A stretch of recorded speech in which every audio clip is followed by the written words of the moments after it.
जय हिंद दोस्तों, आज हम सीखेंगे what is tax, types of tax, what is GST, types of GST, what is GSTR.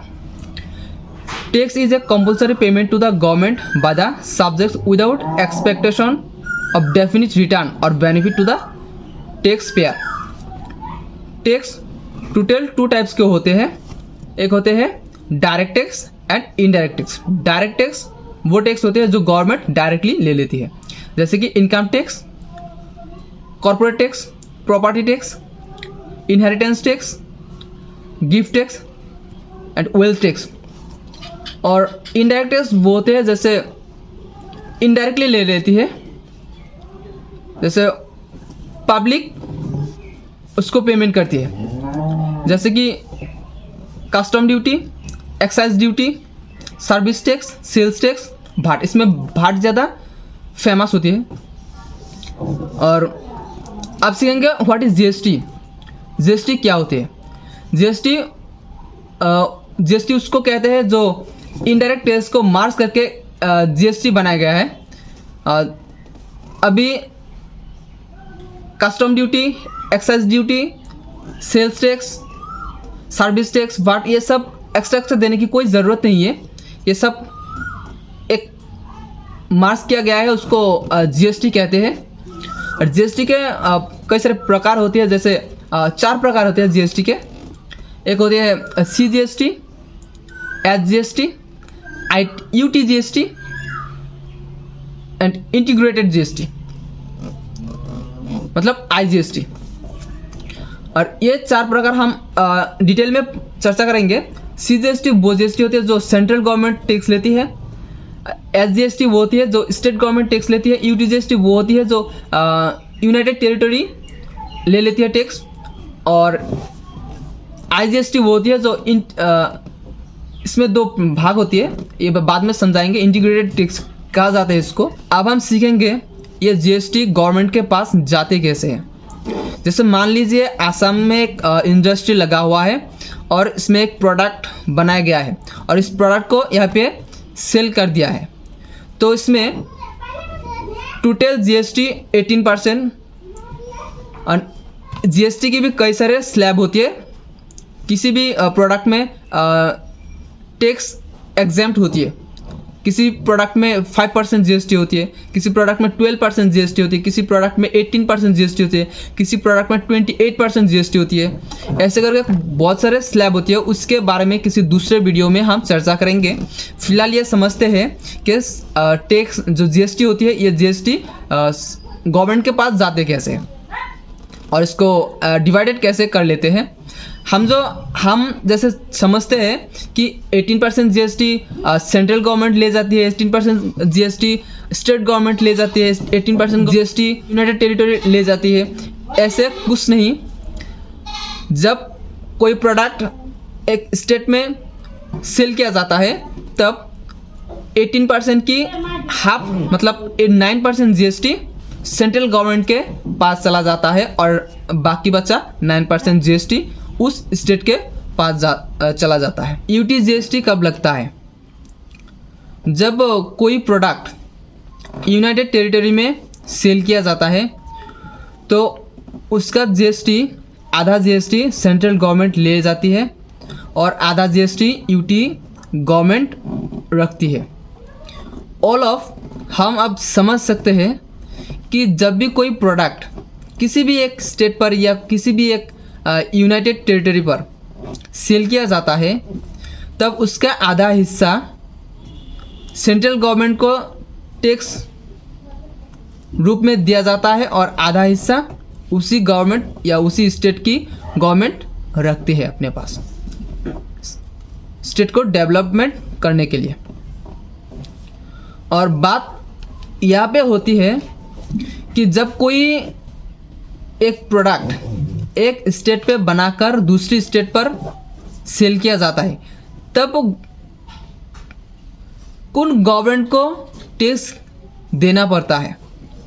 मान लीजिए आसाम पर कोई फैक्ट्री लगा है और आसाम में कोई प्रोडक्ट बना रहा है, वो प्रोडक्ट बिहार में जाकर सेल हो रहा है, तो आसाम ने कहते हैं कि जीएसटी मुझे देना चाहिए और बिहार ने कहते हैं कि जीएसटी मुझे देना चाहिए। तो इसी बात के ऊपर बहुत बहस हो गया था।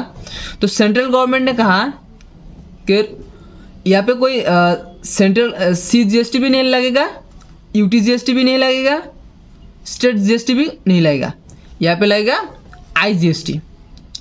क्योंकि IGST पर ऐसा होता है कि आधा हिस्सा सेंट्रल गवर्नमेंट अपने पास रख लेती है, क्योंकि यूनाइटेड टेरिटरी भी सेंट्रल के इंक्लूड होती है, अंदर में होते हैं। तो आधा हिस्सा सेंट्रल गवर्नमेंट अपने पास रख लेती है और आधा हिस्सा सेंट्रल गवर्नमेंट ये देखती है कि इस प्रोडक्ट की मेन डेस्टिनेशन कहाँ पर है, मतलब कहाँ पर जाके सेल हुआ है, कंज्यूमर कहाँ पर है, कौन सी स्टेट पर है। क्योंकि जिस स्टेट पर यह प्रोडक्ट बनाया गया है तो वहाँ पे स्टेट की पब्लिक को रोज़गार मिला है, उस स्टेट को रोज़गार मिला है और इसलिए उसमें डेवलपमेंट भी हो गया है। और कौन सी स्टेट पर उस प्रोडक्ट की सेलिंग हुआ है, मेन डेस्टिनेशन कहाँ पर है, तो उस गवर्नमेंट को वो बाकी बचा हुआ GST, जो आधा GST सेंट्रल गवर्नमेंट ले गया था, वो आधा हिस्सा और आधा हिस्सा GST उस गवर्नमेंट को दे देती है। मतलब जिस स्टेट पर वो प्रोडक्ट सेल हुआ था।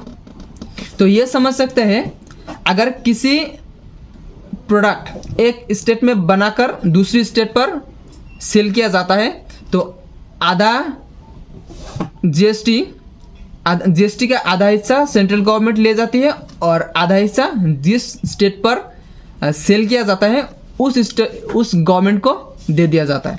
तो इसको इंटीग्रेटेड GST कहा जाता है। अब हम समझेंगे GST रिटर्न। GST रिटर्न कई ग्रुप होती है, जैसे GST R1, GST R2, GST R2A, GST R3B, GST R4, GST R9। तो ये बहुत सारे ग्रुप होती है। तो ये एक बिलिंग की ग्रुप होती है जो चार्टर अकाउंटेंट डिसाइड करती है कौन सी ग्रुप में बिलिंग बनाना चाहिए। तो ये हमारा काम नहीं है, जनरल नहीं है। और GST रिटर्न ये हमें मंथली में 3 बार करना है, और क्योंकि ये ज़्यादा लेंथी नहीं होती है, 10 दिन का हिसाब सबको याद रहती है, तो आराम से वो पे कर सकती है।